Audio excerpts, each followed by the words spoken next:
হাতে শাখা পড়ার সময় আর খোলার সময় তোমার শাখা কি বেড়ে যাচ্ছে? আর তার জন্য তোমাকে কি শাঁখারির কাছে যেতে হচ্ছে? না, আজকের পর থেকে আর তোমাকে কোনো শাঁখারির কাছেও যেতে হবে না, কোনো কষ্টও সহ্য করতে হবে না। শুধুমাত্র একটা প্লাস্টিকই কামাল করে দেবে এই পদ্ধতি অবলম্বন করার জন্য। তো চলো আজকের ভিডিওটা দেখতে থাকো, আশা করছি নিশ্চয়ই তোমাদের ভালো লাগবে। তো দেখো, আমার এই শাখাটা কিন্তু ছোট আছে, জানো তো।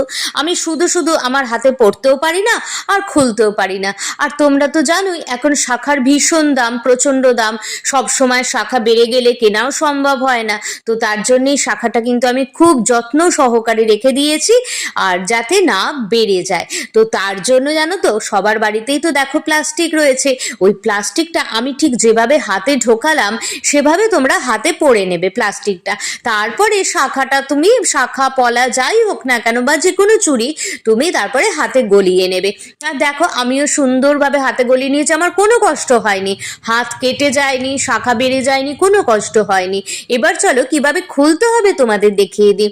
তো আবার প্লাস্টিকটা হাতে গলিয়ে নিলাম, আর শাখা পলাটার ভেতর দিয়ে না প্লাস্টিকটা আমি ঢুকিয়ে নিলাম, তাহলে আমার কাজটা অনেকটাই স্মুথ হয়ে যাবে, জানো তো। তো দেখো এইভাবে ঢুকিয়ে নিতে হবে। তারপরে আস্তে আস্তে ধীরে সুস্থে শাখা পলা বা তোমাদের যে কোনো চুড়ি যেগুলো ছোট হয়ে গেছে অথচ খুলতে গেলে পড়তে গেলে ভেঙে যাবে, সেই চুড়িগুলো তোমরা ঠিক এইভাবে খুলে নিতে পারো। তো যদি ভিডিওটা ভালো লেগে থাকে এবং তোমাদের যদি উপকারে লাগে অবশ্যই বাড়িতে ট্রাই করো। তো আজকের মতন এইটুকুই, গুড নাইট, টাটা।